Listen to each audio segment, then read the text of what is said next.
দর্শক আমাদের সাথে আছেন আবাহনীর ক্যাপ্টেন, শিরোপাটা যিনি জিতেছেন সেই মোসাদ্দেক হোসেন সৈকত। প্রায় 500 রান করেছেন, 30 উইকেট নিয়েছেন। তার সাথে কথা বলতে চাই। একেবারে টুর্নামেন্টের আগের কথা যদি আমরা বলি, আপনি এবং নাজমুল হোসেন শান্ত ছাড়া আগের আবাহনী দলটা ধরে রাখা যায়নি। সেখান থেকে কতটা বিশ্বাস ছিল যে আজকে এই জায়গায় এই সিচুয়েশনে দাঁড়িয়ে থাকবেন?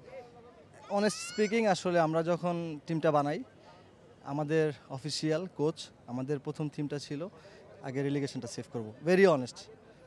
দেন আমাদের জিততে থাকলাম, এক্সপেকটেশন বাড়তেছে আস্তে আস্তে, এবং যখন টুর্নামেন্টের শেষের দিকে যে আমরা প্রথম রাউন্ডে 18 পয়েন্ট নিয়ে গেলাম, ওই সময়টা তো ওই বিশ্বাসটা ছিল যে আমরা চেষ্টা করলে এখান থেকে অবশ্যই পসিবল চ্যাম্পিয়ন হওয়া।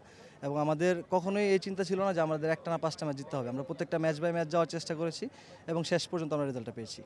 I have literally goose bumps যখন আপনি বলছেন যে আপনাদের প্রথম চিন্তাটা ছিল রেলিগেশন এড়ানো, সেখান থেকে চ্যাম্পিয়ন, সেটাও ডমিনেট করে।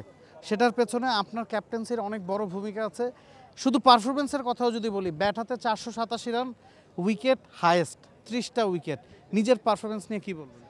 না দেখেন, আসলে আমি চেষ্টা করি, আসলে লাস্ট 13-14 বছর আবাহনীতে আমি খেলতেছি, একই রকম সার্ভিস দেওয়ার চেষ্টা করতেছি এবং আল্লাহর রহমতে সব সময়টা ভালো আবাহনীতে পার করেছি এখন পর্যন্ত, মাশাল্লাহ। সো ওইটা আমার মাথার মধ্যে ছিল যে হ্যাঁ, আমার ওই বিশ্বাসটা আছে। আমি যখন আমার নিজের ছন্দে থাকি, আমি অনেক কিছু আমার দ্বারা করা সম্ভব, সেটা আমি বিশ্বাস করি মন থেকে। এবং একই সাথে পুরো টিম যখন আমার উপর বিশ্বাস করেছে, আমার জন্য কাজটা ইজি হয়েছে। আজকের ম্যাচের কথাও যদি আসে, 108 রানে যখন 4টা উইকেট গেছে, নিশ্চিতভাবেই চাপ একটু হলেও অনুভূত হয়েছে। এক্সপিরিয়েন্সটা কি ম্যাটার করেছে ওই জায়গাটায়? আপনি বা মিথুন দুজন ছিলেন ক্রিজে, দুজনই এক্সপিরিয়েন্স ক্যাম্পেইনার। ডেফিনেটলি দেখেন, আসলে আমরা যখন টিম মিটিংয়ের সময় আমরা কথা বলতেছিলাম, ওই সময় শুধু আমাদের কালকে কোনো টিম খেলা নিয়ে কোনো কথা হয়নি, শুধু এই ব্যাপার নিয়ে কথা হয়েছে যে এই টাইপের ম্যাচগুলোতে যে নার্ভ কন্ট্রোল করতে পারবে তাদের ফরের রেজাল্ট আসার চান্সেস বেশি। সো যখন আমাদের 104-এ 4 উইকেট, ওই সময়টাতে ডেফিনেটলি মিথুন ভাই ওয়েল এক্সপিরিয়েন্স। তার সাথে যখন আমি কথা বললাম যে আমাদের একটা 50 রানের পার্টনারশিপ দরকার এখান থেকে, সো তারপরে আমাদের পিছনের রাব্বি আছে, রাকিবুল আছে, আমার বিশ্বাস ছিল ওরা শেষ করতে পারবে। বাট যখন আমরা খেলাটা ধরে ফেলেছি, আমাদের টার্গেট ছিল যে আমরা খেলাটা এখান থেকে ছাড়বো না। হ্যাট্রিক চ্যাম্পিয়ন, কি বলবেন সমর্থকদের উদ্দেশ্যে?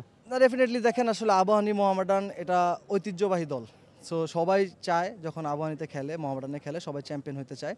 বাট আসলে এই আবাহনীর ওই সমর্থকটা ছিল যারা পিছন থেকে আমাদের এত সাপোর্ট করেছে, তাদের সবসময় আমি ধন্যবাদ জানাই।